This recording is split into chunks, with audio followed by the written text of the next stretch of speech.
L'immense station spatiale Nexus Prime flottait dans le vide obscur entre les systèmes stellaires.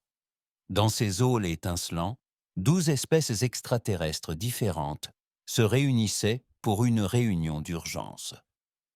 L'atmosphère vibrait de tension tandis que des créatures de toutes formes et de toutes tailles prenaient une place autour d'une table circulaire qui s'étendait sur toute la surface de l'immense salle. Ketvar, le grand et mince ambassadeur zéphyrien, se leva lentement. Sa peau bleue sembla briller sous les lumières vives, tandis qu'il activait un écran holographique au centre de la pièce. Des images d'une petite planète bleue apparurent en rotation lente, visibles de tous. Membre du conseil, commença Ketvar, sa voix possédant une étrange musicalité que tous les appareils de traduction captèrent clairement. Nous avons découvert quelque chose de terrible, quelque chose qui menace la paix de notre galaxie entière, l'autre. Les ambassadeurs se penchèrent en avant sur leurs chaises. Certains avaient des yeux multiples qui clignaient de manière différente. D'autres avaient des tentacules qui bougeaient nerveusement. Quelques-uns ressemblaient presque à des insectes, avec leurs carapaces dures et leurs yeux composés. Cette planète s'appelle la Terre, poursuivit Ketevar. Les créatures qui y vivent se disent humaines. Au début, nous pensions qu'il s'agissait simplement d'une espèce primitive. Nous avions tort. Gravement tort.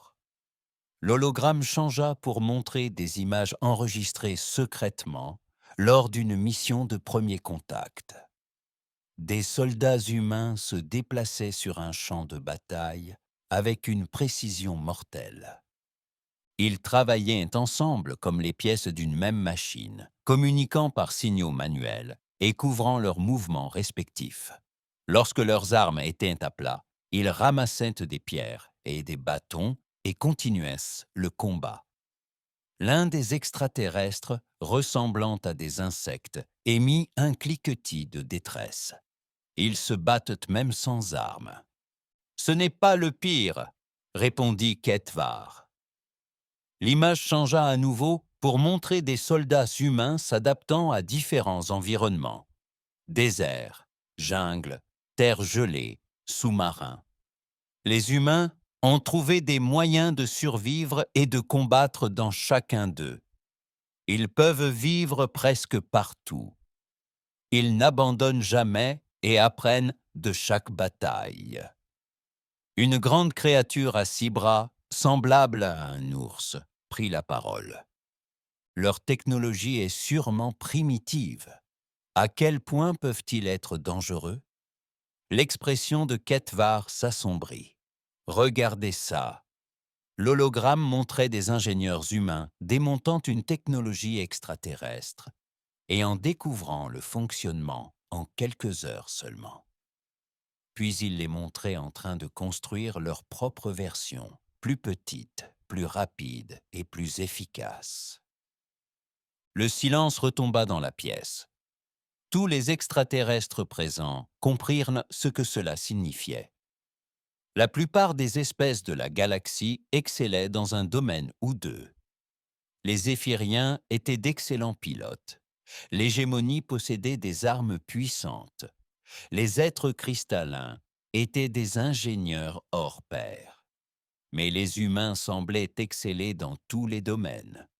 Il y a plus, dit Ketvar à voix basse.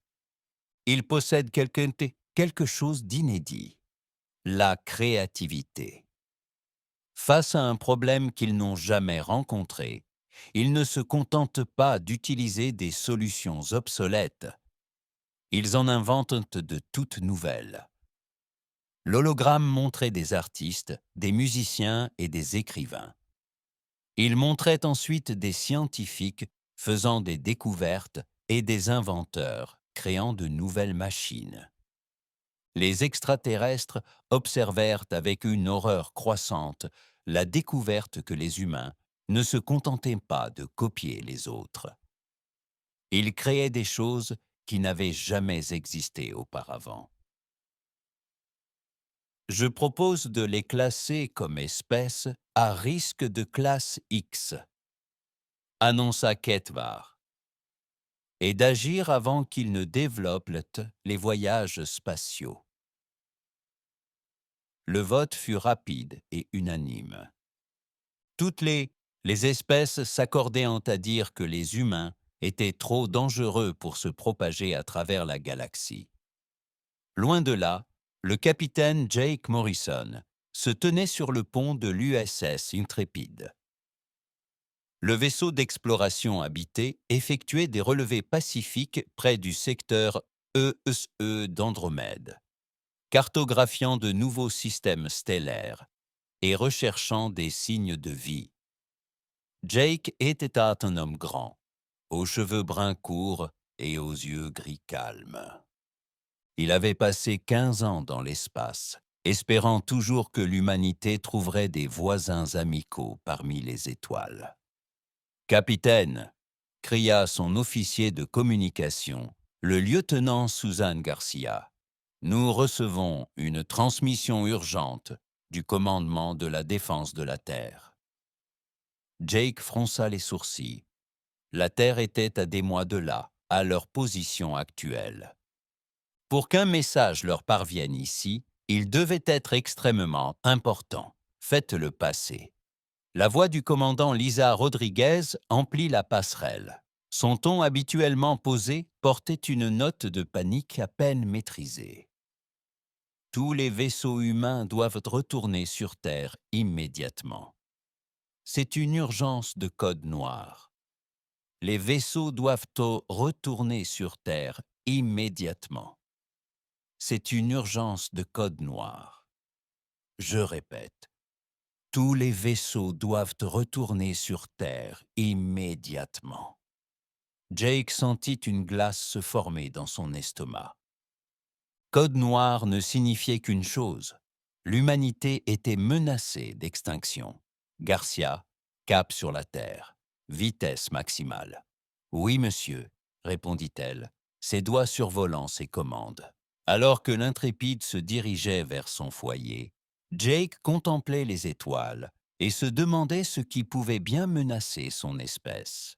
Il ignorait totalement qu'à cet instant précis, 50 000 vaisseaux de guerre extraterrestres se dirigeaient déjà vers le système solaire terrestre. Sur Terre, l'amiral Richard Kane se tenait dans la salle de guerre, au cœur des Rocheuses. Le visage du vieil homme était marqué par l'inquiétude, tandis qu'il étudiait les rapports provenant de leur station de surveillance spatiale. Autour de la table étaient assis ses plus fidèles conseillers. Le colonel Amy Patterson, brillante stratège aux cheveux roux courts et aux yeux verts perçants, et le docteur Kevin Walsh, directeur du département de xénobiologie terrestre. « Combien de temps avons-nous » demanda Kane. Le docteur Walsh ajusta nerveusement ses lunettes.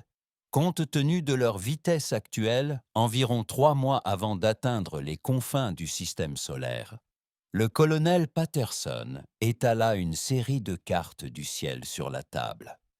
50 000 navires, amiral. D'après nos capteurs, ils représentent au moins 12 espèces différentes. Il ne s'agit pas d'une seule race extraterrestre qui décide que nous sommes une menace. C'est toute la communauté galactique qui s'unit contre nous. Kane hocha la tête d'un air sombre. Avons-nous réussi à intercepter leur communication? Oui, monsieur, répondit le docteur Walsh. Ils nous qualifient d'espèces menaçantes de classe X. Apparemment, ils ont décidé que nous étions trop dangereux pour exister. L'amiral resta silencieux un long moment, réfléchissant. Puis un léger sourire apparut sur son visage buriné. Trop dangereux pour exister, n'est-ce pas? Eh bien, messieurs, Il semble que nos préparatifs des 30 dernières années soient sur le point d'être mis à l'épreuve. Le colonel Patterson parut surpris. « Monsieur, quels préparatifs ?»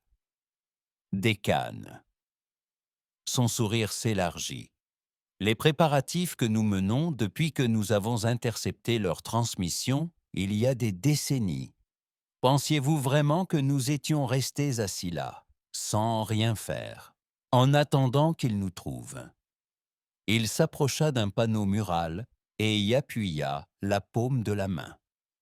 Une porte secrète s'ouvrit, révélant une pièce remplie de technologies de pointe qu'aucun des deux officiers n'avait jamais vue auparavant.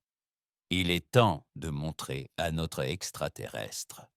Ils ont expliqué à leurs amis pourquoi ils auraient dû laisser l'humanité tranquille, dit Ken. Et j'ai bien peur qu'il soit déjà trop tard pour eux.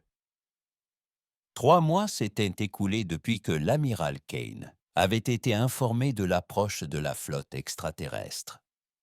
À la surface de la Terre, la planète avait changé d'aspect. Les villes autrefois peuplées de millions d'habitants étaient presque désertes.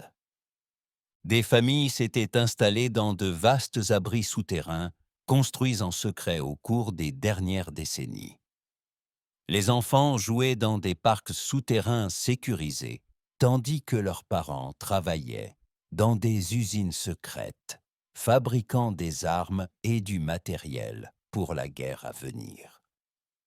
Le lieutenant-colonel Brandon Hayes se tenait sur une plateforme au-dessus de la Terre, vêtu d'une épaisse combinaison spatiale, tandis qu'il vérifiait les derniers préparatifs de la station de défense Alpha 7. De l'extérieur, la plateforme orbitale ressemblait à une paisible station de recherche. Mais Brandon savait qu'il n'en était rien.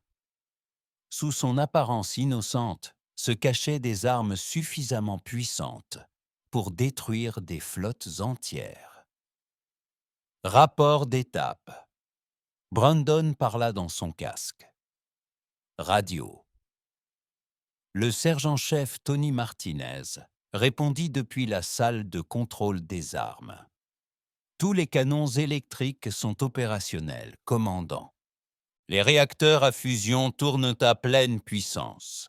Les générateurs de boucliers sont prêts. Cette station est prête au combat. Brandon hocha la tête, même si Tony ne pouvait pas le voir à la radio. Bon travail. Souvenez-vous de l'arrivée des extraterrestres. Ils ne peuvent pas savoir ce que sont réellement ces stations avant qu'il ne soit trop tard. Loin sous la surface de la Terre, le docteur Melissa Carter travaillait seule dans son laboratoire jusque tard dans la nuit. La jeune scientifique avait des cheveux blonds courts, désormais en bataille après des journées de travail acharné. Ses yeux bleus étaient rouges à force de fixer des écrans d'ordinateur et des microscopes pendant de trop longues heures. Autour de son laboratoire, des récipients en verre contenaient des échantillons de matériel biologique extraterrestre collectés secrètement au fil des ans. Ordinateur, relance le programme d'analyse 7, dit-elle d'un ton las. La voix de l'ordinateur était calme et obligeante. Analyse terminée. L'espèce Zephyrion est vulnérable aux infections virales affectant son système respiratoire. L'espèce Hégémie ne peut pas traiter efficacement l'oxygène à des températures supérieures à 40 degrés Celsius. Les êtres cristallins ont besoin de nutriments minéraux spécifiques, absents de la plupart des systèmes solaires. Melissa sourit pour la première fois depuis des semaines. Chaque espèce extraterrestre avait évolué sur des mondes différents, avec des conditions spécifiques. Ce qui les rendait forts dans leur environnement naturel pouvait se transformer en faiblesse si les humains étaient suffisamment intelligents.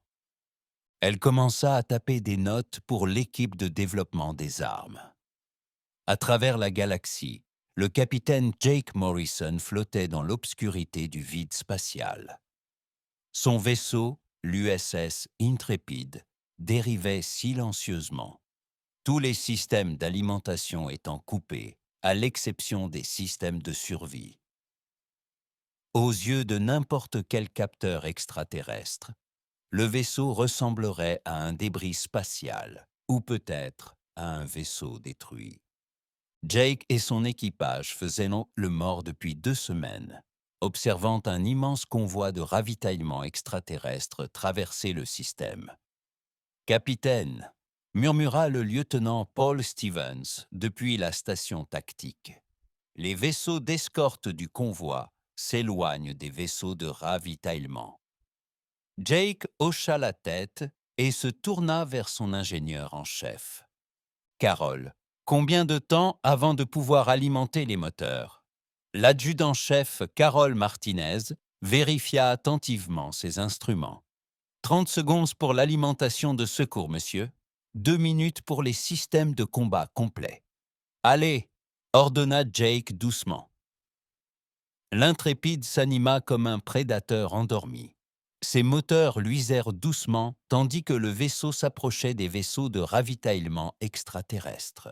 Le vaisseau humain était plus petit et plus rapide que tout ce que les extraterrestres avaient jamais vu. Avant que les vaisseaux d'escorte puissent réagir, l'équipage de Jake avait déjà l'hégémonie, fixé les rapports avec une colère grandissante. L'imposante créature reptilienne avait mené avec succès des campagnes militaires dans des dizaines de systèmes stellaires.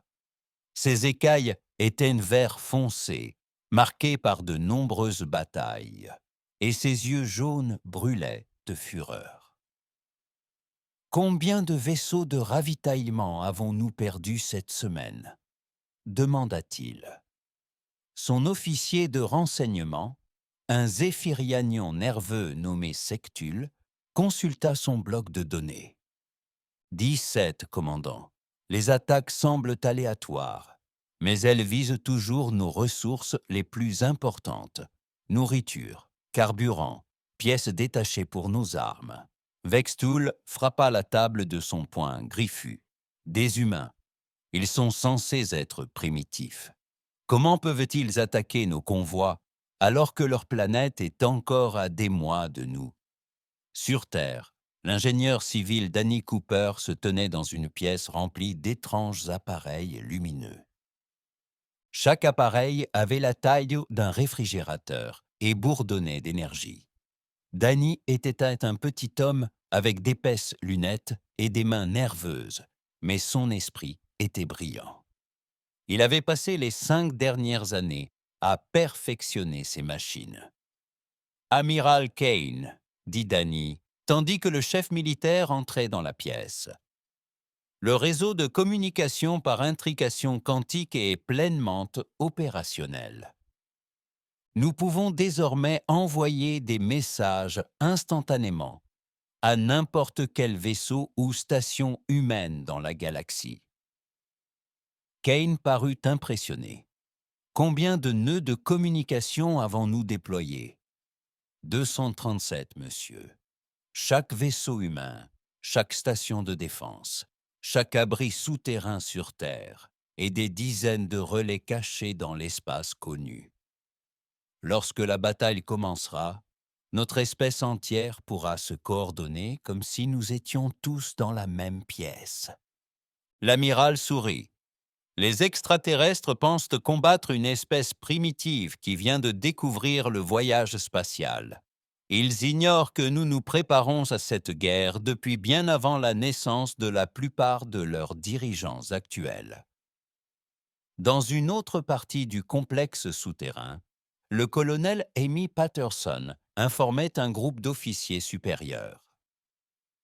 Le mur derrière elle montrait une carte tridimensionnelle du système solaire, avec des milliers de petits points représentant des positions défensives cachées. « L'ennemi espère nous combattre dans l'espace autour de la Terre, » expliqua-t-elle. « Il pense que que nous allons rassembler tous nos vaisseaux au sein d'une seule grande flotte et tenter de les arrêter en une seule bataille. Ina Shisite. Au lieu de cela, nous allons les faire se battre pour chaque centimètre d'espace, depuis les confins du système solaire jusqu'à l'orbite terrestre. Un des officiers leva la main.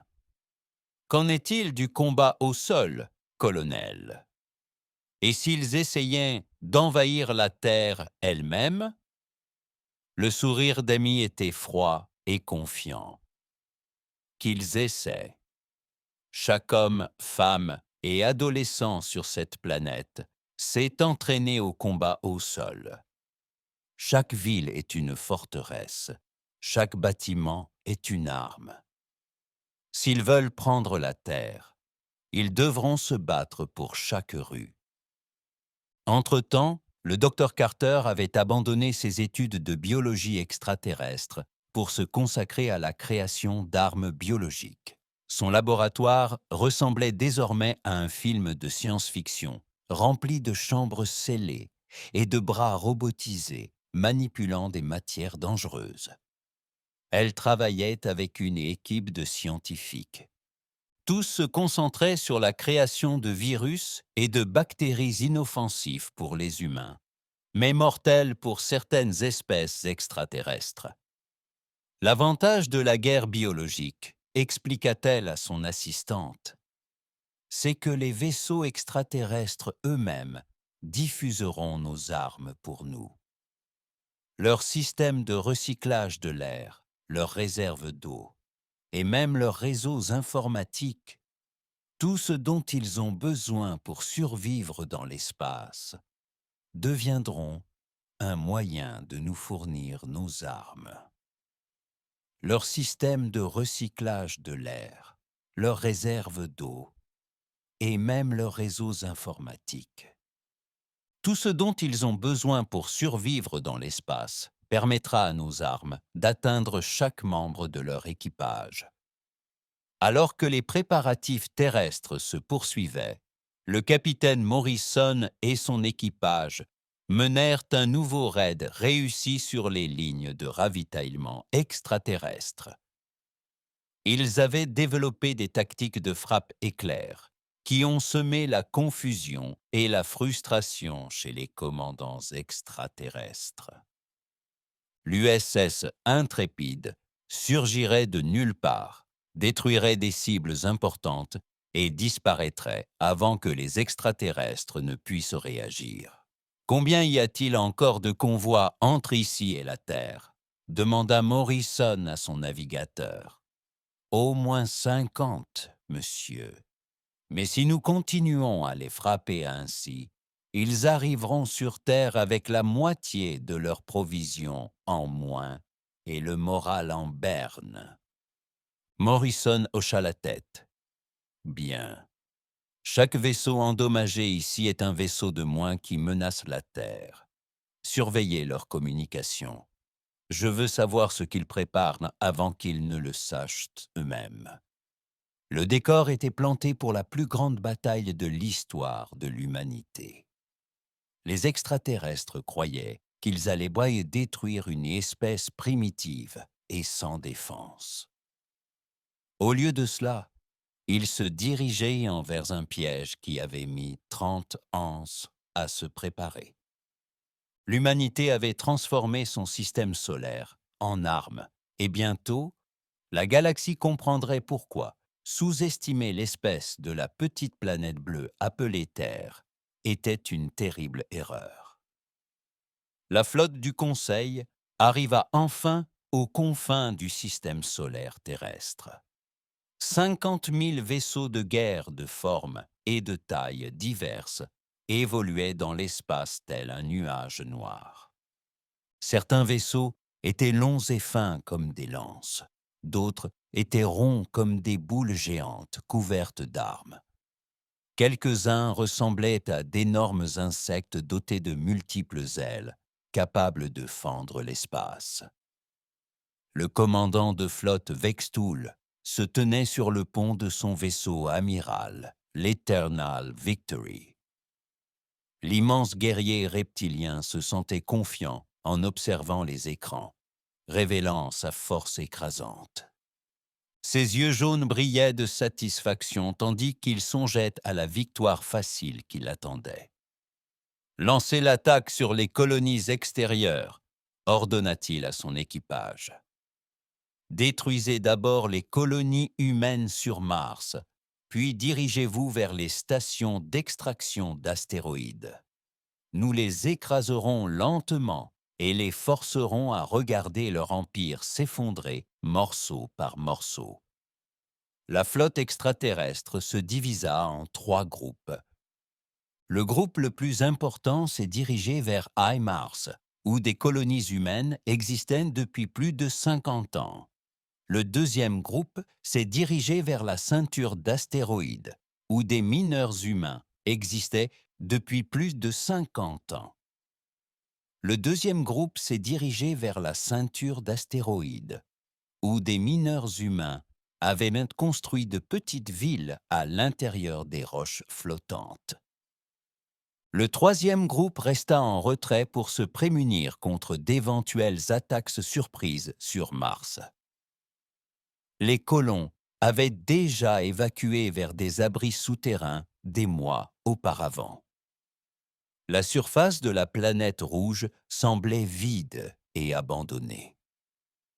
Lorsque les vaisseaux extraterrestres arrivèrent et commencèrent à tirer leurs armes énergétiques massives sur les dômes coloniaux, ils ne trouvèrent que des bâtiments vides et des systèmes automatisés. Mais les extraterrestres avaient commis leur première erreur. Dès que leurs armes furent tirées, tous les capteurs cachés sur Mars commencèrent à tout enregistrer. Les données transitèrent instantanément par le réseau de communication quantique de Danny Cooper jusqu'au centre de commandement militaire terrestre. Au plus profond des Rocheuses, l'amiral Kane observa l'attaque sur des dizaines d'écrans. Le colonel Amy Patterson se tenait à ses côtés, aux côtés de dizaines d'autres officiers qui avaient passé des années à préparer ce moment. « La première phase est terminée », annonça calmement Kane. « L'ennemi a révélé ses capacités d'armement et ses schémas d'attaque. Toutes les stations sont autorisées à entamer la deuxième phase. Dans tout le système solaire, des choses qui ressemblaient à d'innocentes stations spatiales et plateformes minières prirent soudain vie. La station de défense Alpha 7, où le lieutenant-colonel Brandon Hayes attendait avec son équipage, laissa tomber son paisible déguisement. Des panneaux cachés s'ouvrirent bunco pour révéler d'énormes canons électriques, construits avec une technologie bien au-delà de ce que les extraterrestres attendaient des humains. « Visez le croiseur hégémonique de tête », ordonna Brandon. « Tirez quand vous serez prêts. » Le canon électrique lança un projectile métallique solide à une vitesse proche de celle de la lumière. Les boucliers énergétiques du vaisseau extraterrestre, conçus pour stopper les armes laser et les projectiles de plasma, ne purent rien contre un morceau de métal se déplaçant à une vitesse incroyable. Le projectile transperça le croiseur extraterrestre comme s'il était fait de papier, provoquant une explosion massive qui détruisit 2 autres vaisseaux à proximité. « Qu'est-ce que c'était ?» rugit Vextul, tandis que les alarmes se déclenchaient dans toute sa flotte. Comment les humains possèdent-ils des armes aussi puissantes? Son officier scientifique, un être pâle et cristallin, travaillait frénétiquement à son poste. « Commandant, nos boucliers ne peuvent arrêter des projectiles solides se déplaçant à cette vitesse. Les humains utilisent des armes cinétiques, pas des armes énergétiques. Nos défenses sont inefficaces contre eux. » Avant que Vextul ne puisse réagir, d'autres plateformes de défense dissimulées dans tout le système solaire ouvrirent le feu. Les extraterrestres s'attendaient à combattre des armes énergétiques dotées de boucliers énergétiques. Au lieu de cela, ils se retrouvèrent confrontés à des projectiles métalliques, des missiles explosifs et des armes au fonctionnement inédit. Le capitaine Rachel Boyd commandait la station de défense Cerberus, cachée dans la ceinture d'astéroïdes. Sa station ressemblait à une vaste installation minière, mais c'était en réalité une forteresse armée de dizaines d'armes différentes. Alors que des vaisseaux extraterrestres approchaient de la ceinture d'astéroïdes, l'équipage de Rachel ouvrit le feu avec toute la puissance de feu dont il disposait. « Lancez les essaims de drones », ordonna-t-elle. Des milliers de petits chasseurs robotisés surgirent de baies cachées à l'intérieur des astéroïdes. Chaque drone n'était pas plus gros qu'une voiture, mais il se déplaçait plus vite que tout ce que les extraterrestres avaient jamais vu. Les drones travaillaient de concert, encerclant les vaisseaux extraterrestres et attaquant de toutes parts simultanément. Les pilotes extraterrestres tentèrent de riposter, mais leurs imposants vaisseaux lourdement armés ne pouvaient pas tourner assez vite pour suivre les petits drones humains rapides. En quelques minutes, des dizaines de vaisseaux extraterrestres furent neutralisés ou détruits. Sur Terre, le major général Tony Richards coordonnait les systèmes de défense terrestre. D'énormes canons électriques dissimulés dans les montagnes commencèrent à tirer sur les vaisseaux extraterrestres qui s'approchaient trop près de la planète. Les extraterrestres ignoraient que la Terre elle-même était criblée d'armes. Batterie de surface. « Ouvrez le feu !» ordonna Richards. Des faisceaux d'énergie et des projectiles jaillirent de la surface terrestre, tels des feux d'artifice mortels. Les extraterrestres furent pris pour cible de toutes parts. Des stations spatiales au-dessus d'eux, des planètes en dessous, et même des champs d'astéroïdes environnants. Mais le véritable choc survint lors du décollage des chasseurs humains. Le commandant Victoria Wright mena le premier escadron de vaisseaux de combat humains loin de leur base, cachés sur la face cachée de la Lune. Les chasseurs humains étaient plus petits que des vaisseaux extraterrestres, mais ils se déplaçaient comme s'ils étaient sans vivants. « Escadron d'or, engagez les chasseurs ennemis », ordonna Victoria par radio. « Souvenez-vous de votre entraînement. Ces extraterrestres combattent comme s'ils suivaient un manuel. Nous allons leur montrer ce qui arrive quand les humains écrivent leurs propres règles. » Le capitaine de corvette Sam Davis volait aux côtés de Victoria dans son propre chasseur.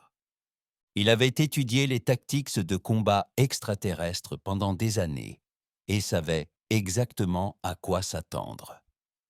Lorsque 3 chasseurs extraterrestres tentèrent de l'encercler en utilisant un schéma d'attaque standard du Conseil, Sam fit quelque chose que les extraterrestres n'attendaient pas. Au lieu de tenter de s'échapper, il fonça droit sur le plus gros vaisseau ennemi et tira à bout, portant avec toutes ses armes. Le pilote extraterrestre paniqué percuta l'un de ses alliés en tentant d'éviter l'attaque de Sam. Sam traversa l'explosion et se retourna aussitôt pour aider un autre pilote humain, poursuivi par des chasseurs ennemis. « Comment font-ils » hurla un pilote extraterrestre à la radio. « Ils volent comme s'ils voulaient mourir. » Ce que les extraterrestres ne comprenaient pas, c'est que les pilotes humains avaient été entraînés à prendre des risques que d'autres espèces n'auraient jamais envisagés. Tandis que les pilotes extraterrestres se concentraient sur leur survie et le respect des procédures de combat, Les pilotes humains se concentraient sur la victoire, même au péril de leur vie. Le cours de la bataille commença à changer. De plus en plus de vaisseaux extraterrestres étant soumis aux armes et aux tactiques humaines. Le commandant de flotte Vextal observait ces rapports de pertes avec une horreur croissante. En moins de 2 heures de combat, il avait perdu plus de 3000 vaisseaux, tandis que les humains semblaient n'avoir presque rien perdu. C'est impossible, rugit-il. Les services de renseignement disaient qu'ils étaient primitifs. Comment possèdent-ils des armes capables de détruire nos meilleurs navires? Son officier de renseignement tremblait en annonçant la pire nouvelle jamais vue. Commandant, nous détectons des vaisseaux humains dans toute la galaxie. Des vaisseaux dont nous ignorions l'existence. Ils nous observent et nous étudient depuis des années. À ce moment-là, le vaisseau du capitaine Jake Morrison, l'USS Intrépide, apparut derrière la flotte extraterrestre, accompagné de dizaines d'autres vaisseaux humains cachés dans l'espace lointain. Les extraterrestres comprirent soudain qu'ils étaient encerclés. Vaisseaux extraterrestres, lança la voix de l'amiral Kane dans le système de communication. Vous êtes venus ici pour détruire l'humanité, car vous nous considériez comme faibles et primitifs. Vous aviez tort. Reposez-vous maintenant ou vous subirez les conséquences de votre erreur. Vextool fixait ses écrans tactiques avec incrédulité. D'une manière ou d'une autre, les humains avaient transformé son avantage écrasant en piège. Sa flotte était attaquée de toutes parts par des armes et des tactiques inédites.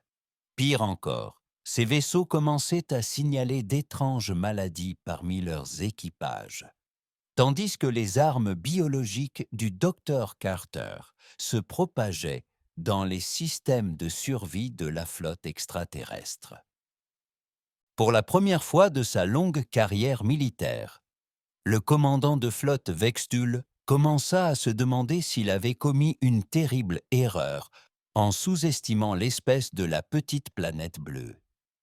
Les humains avaient démontré qu'ils n'étaient pas des proies sans défense, attendant d'être détruits. C'étaient des prédateurs qui attendaient patiemment que leurs ennemis tombent dans leurs pièges. La plus grande force militaire de la galaxie était sur le point de comprendre pourquoi il était dangereux de menacer l'humanité. La véritable bataille ne faisait que commencer et les extraterrestres commençaient à comprendre qu'ils risquaient de ne pas survivre pour révéler leur erreur à quiconque. La bataille faisait rage depuis 6 heures lorsque l'amiral Kane décida qu'il était temps de passer à la deuxième phase du plan de l'humanité. La flotte extraterrestre était désorientée et endommagée, mais elle disposait encore de trop de vaisseaux.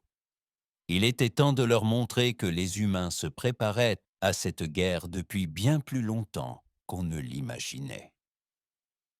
Lancez l'opération Chasseur, ordonna Kane depuis son centre de commandement, au plus profond de la Terre. Libérez tous les équipements spatiaux. À travers la galaxie, des vaisseaux humains cachés dans l'obscurité depuis des années reprirent soudain vie. Il ne s'agissait pas de vaisseaux d'exploration comme l'USS Intrépide. Il s'agissait de navires de guerre construits en secret, conçus dans un seul but, traquer et détruire les flottes extraterrestres. Le capitaine Jake Morrison reçut de nouveaux ordres via le réseau de communication quantique.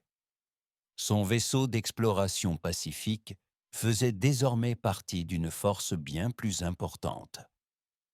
L'USS Retribution, un imposant destroyer humain qui se cachait aux confins du système solaire, apparut sur ses capteurs. Intrépide, ici le capitaine Nicole Harper du Retribution, dit une voix à la radio. En formation. Force 7, nous avons une partie de chasse à mener. Nicole Harper était une grande femme aux cheveux noirs courts et aux yeux bleus froids.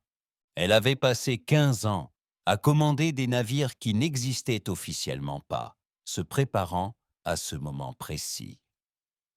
Son navire, le Retribution, était 3 fois plus grand que celui de Morrison et transportait suffisamment d'armes pour détruire une petite flotte. « Quels sont nos ordres, capitaine Harper ?» demanda Morrison, tandis que son navire se mettait en formation avec le destroyer. « Nous allons couper la tête du serpent, » répondit Nicole. Les services de renseignement ont identifié les vaisseaux de commandement extraterrestres. Sans leur chef, leur flotte s'effondrera. La force opérationnelle humaine se déplaçait dans l'espace, comme des requins en chasse dans des eaux obscures. Ils utilisaient une technologie furtive avancée qui les rendait quasiment invisibles aux capteurs extraterrestres. Un par un, ils commencèrent à cibler les vaisseaux de commandement du Conseil. Sur le vaisseau amiral extraterrestre, le commandant de flotte Vextul recevait des rapports incompréhensibles. Ses officiers de communication perdaient le contact avec les vaisseaux les uns après les autres, mais pas parce qu'ils étaient détruits au combat. Les vaisseaux disparaissaient tout simplement de ces écrans. « Qu'arrive-t-il à ma flotte ?» demanda-t-il. Son officier tactique, un xéphirien nerveux, étudiait ses instruments avec une peur grandissante. « Commandant, nous détectons des vaisseaux humains dans toute notre formation. Ils semblent viser spécifiquement notre vaisseau de commandement. » Avant que Vextul ne puisse réagir, des alarmes retentirent dans tout son vaisseau. Les humains avaient trouvé son vaisseau amiral. Le vaisseau du capitaine Morrison, en collaboration avec 2 autres vaisseaux humains, encercla le vaisseau de commandement extraterrestre. Leurs armes étaient peut-être plus petites que les imposants canons extraterrestres, mais beaucoup plus précises. Au lieu de tenter de détruire le vaisseau entier, les humains ciblèrent des systèmes spécifiques, des réseaux de communication, des centres de contrôle des armes et des moteurs. Désactivez, ne détruisez pas, ordonna Morrison à son équipage. Nous voulons que leur chef soit vivant et se rende. En quelques minutes, le vaisseau amiral extraterrestre était impuissant. Ses armes étaient hors service, ses moteurs étaient à l'arrêt et il ne pouvait plus communiquer avec le reste de la flotte. Vextul se retrouva piégé dans son propre vaisseau, regardant, impuissant, sa flotte se désagréger autour de lui. Sur Terre, le docteur Melissa Carter observait ses armes biologiques se propager au sein de la flotte extraterrestre. Ces virus soigneusement conçus fonctionnaient exactement comme prévu. Les différentes espèces extraterrestres tombaient malades, mais ne mouraient pas. Au contraire, elles devenaient trop faibles pour combattre efficacement. « Ordinateur, montre-moi les taux d'infection, » dit-elle. L'écran indiquait que plus de 60% de la flotte extraterrestre était désormais affectée par ces armes biologiques.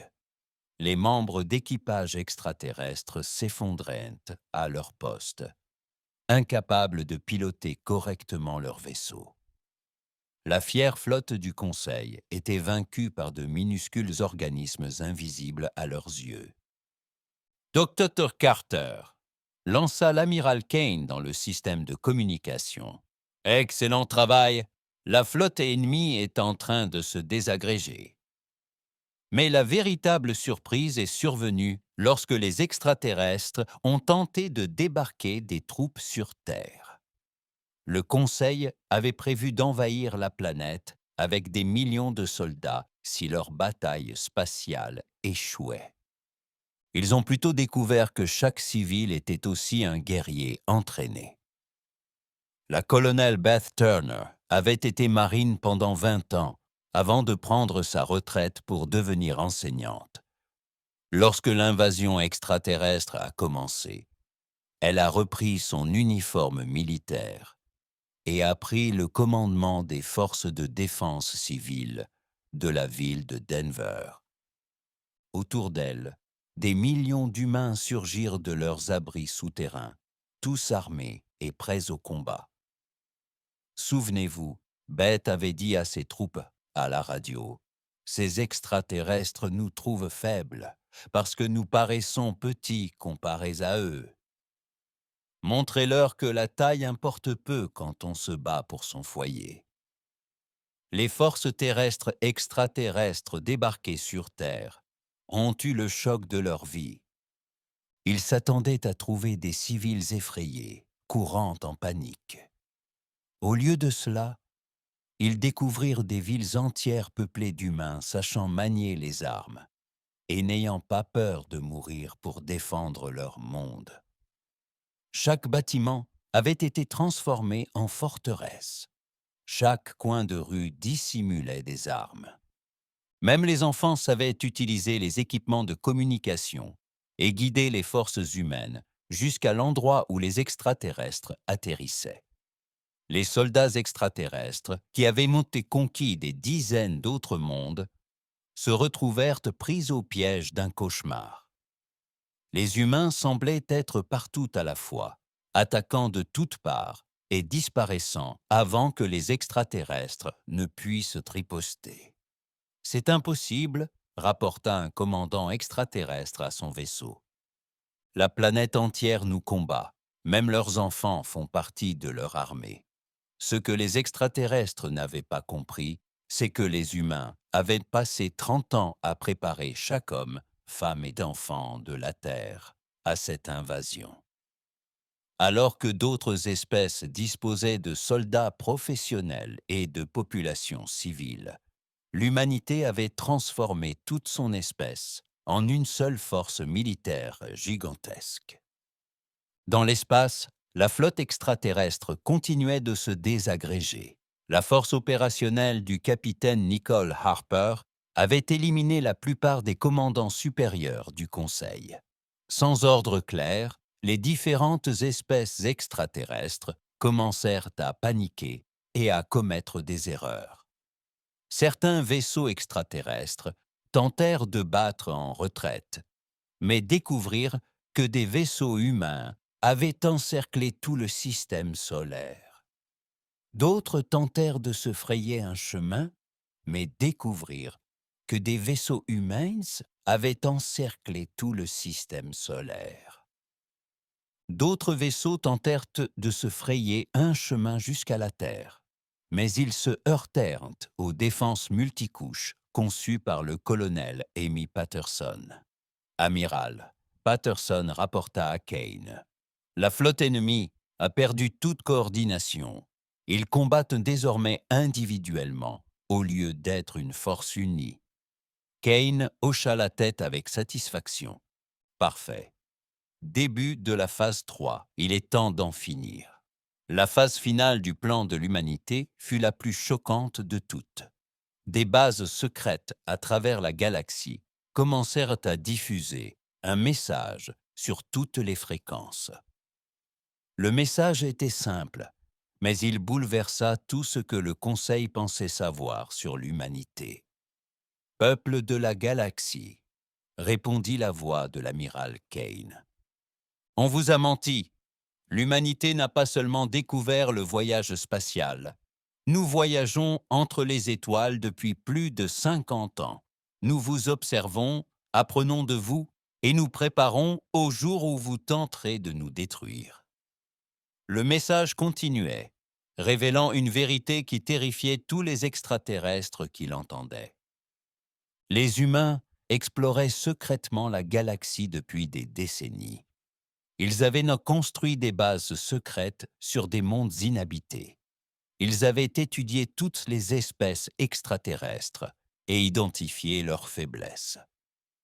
Plus choquant encore, ils influençaient la politique galactique dans l'ombre, s'assurant d'être prêts le jour venu. Nous n'avons jamais voulu conquérir qui que ce soit, continuait le message de Kane. Nous voulions seulement être laissés tranquilles pour grandir et explorer en paix. Mais vous avez décidé que nous étions trop dangereux pour exister. Vous aviez raison d'avoir peur de nous, mais pas pour les raisons que vous pensiez. Tandis que le message se propageait à travers la galaxie, les vaisseaux extraterrestres restant dans le système solaire terrestre commencèrent à se rendre. Leurs équipages étaient trop malades pour combattre. Leurs commandants étaient capturés ou morts. Et ils avaient enfin compris l'horrible vérité. L'humanité n'avait jamais été l'espèce primitive que le Conseil pensait combattre. Elle combattait une civilisation déjà plus avancée et mieux préparée que quiconque dans la galaxie ne l'aurait jamais imaginé. Les humains avaient laissé croire aux extraterrestres qu'ils découvraient la Terre pour la première fois, alors qu'en réalité, ils avaient manipulé la situation depuis le début. Le commandant de flotte Vextool, coincé sur son vaisseau amiral hors d'usage, fixait ses écrans, vaincu. Sa puissante flotte de 50 000 vaisseaux avait été réduite à moins de 20 000 en une seule journée. Les espèces qu'il pensait être des proies faciles s'étaient révélées être les prédateurs les plus dangereux de la galaxie. Bien que le Conseil ait déclaré la guerre à l'humanité, il menait une guerre déjà perdue d'avance. Les vaisseaux extraterrestres restants tentèrent désespérément de fuir le système solaire terrestre. Mais ils découvrirent rapidement qu'ils n'avaient nulle part où fuir.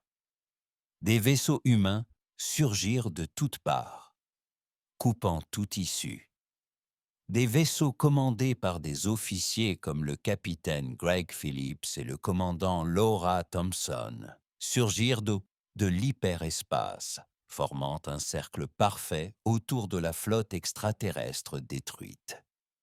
Le commandant de flotte Vextal, assis dans son fauteuil de commandement endommagé, voyait ses rêves de victoire se transformer en cauchemars de défaite. Sa flotte, autrefois puissante, de 50 000 navires, avait été réduite à moins de 15 000. Et la plupart d'entre eux étaient trop endommagés pour combattre. Son équipage était malade à cause des armes biologiques humaines, et ses systèmes de communication fonctionnaient à peine. « Commandant », dit faiblement son officier tactique, « nous sommes complètement encerclés. Les vaisseaux humains sont partout. Ils nous demandent de nous rendre. » Vextool ferma ses yeux jaunes et ressentit le poids de son échec. Il avait mené la plus grande force militaire de l'histoire galactique dans ce qui aurait dû être une bataille facile contre une espèce primitive. Au lieu de cela, il s'était jeté directement dans un piège qui avait mis 30 ans à se tendre. La voix de l'amiral Kane résonna dans le système de communication, s'exprimant dans un langage hégémonique parfait. « Commandant de flotte Vextol, ici l'amiral Richard Kane de la Terre. Commandement de la défense, votre flotte est vaincue. Vos équipages meurent aux maintes de maladies que nous avons créées spécifiquement pour chacune de vos espèces. Vous n'avez aucune chance de victoire ou de fuite. Je vous propose un seul choix. Capituler maintenant et vivre, ou continuer à combattre et regarder votre flotte entière périr. » Le commandant extraterrestre regarda autour de lui son équipage malade et vaincu. Nombre d'entre eux tenaient à peine debout. D'autres s'étaient effondrés à leur poste. Les fiers guerriers de l'hégémonie avaient été réduits à l'état d'infirmes impuissants par la science humaine. Comment demanda doucement Vextul dans son communicateur. Comment saviez-vous notre arrivée? Comment vous étiez-vous préparé à cela? La réponse de Kane fut immédiate. Parce que nous vous observons depuis 50 ans, commandant. Chaque fois que votre espèce découvrait un nouveau monde, nous étions déjà là, cachés et observants. Chaque fois que le Conseil se réunissait pour discuter de politique galactique, nous étions à l'écoute. Nous savions que ce jour viendrait, car nous avions contribué à créer les conditions qui y ont conduit. La vérité était encore plus choquante que Vextul ne l'avait imaginé. L'humanité ne se préparait pas seulement à la guerre. Elle guidait secrètement la politique galactique pour s'assurer que, lors de la confrontation finale, elle se déroulerait selon ces conditions. Sur Terre, les civils commencèrent à sortir de leurs abris souterrains et à voir le vaisseau extraterrestre capituler dans le ciel.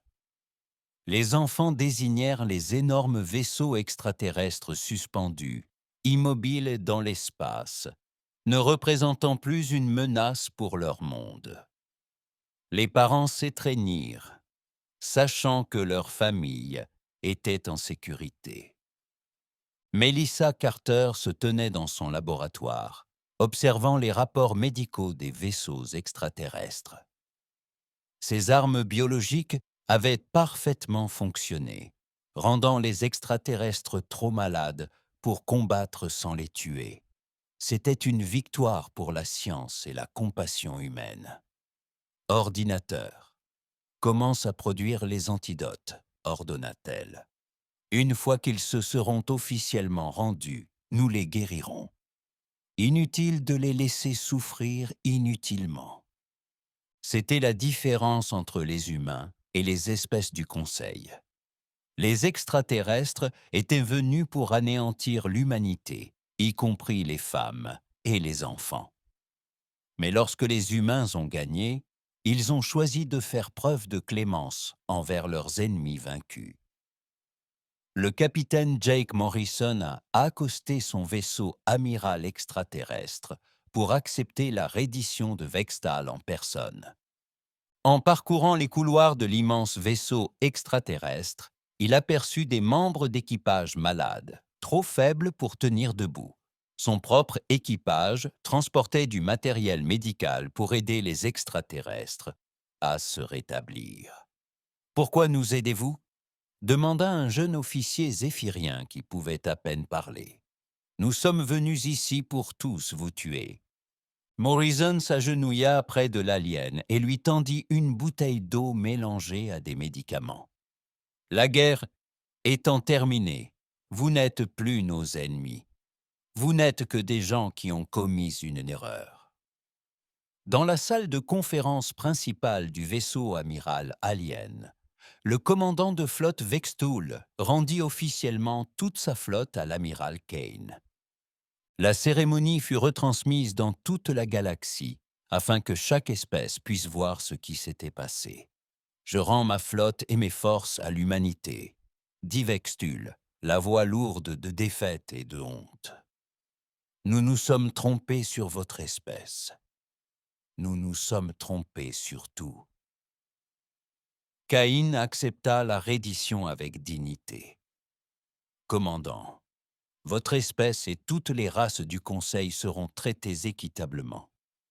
Nous ne voulons pas vous dominer, nous voulons juste vivre en paix. » Le commandant extraterrestre parut perplexe. « Vous n'allez pas conquérir nos mondes? Vous n'allez pas faire de nous vos esclaves? » Kane secoua la tête. « Ce n'est pas notre nature.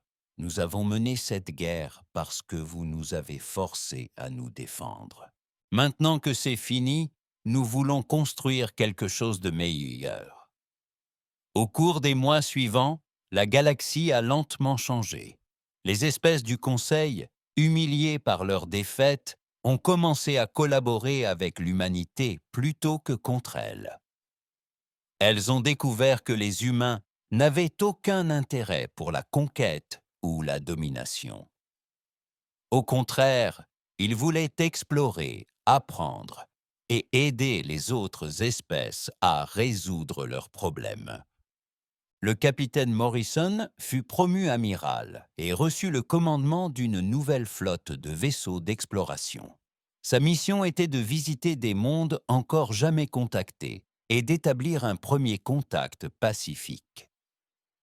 Contrairement à l'ancien système de conseil, l'approche de l'humanité consistait à offrir amitié et savoir plutôt qu'à exiger soumission.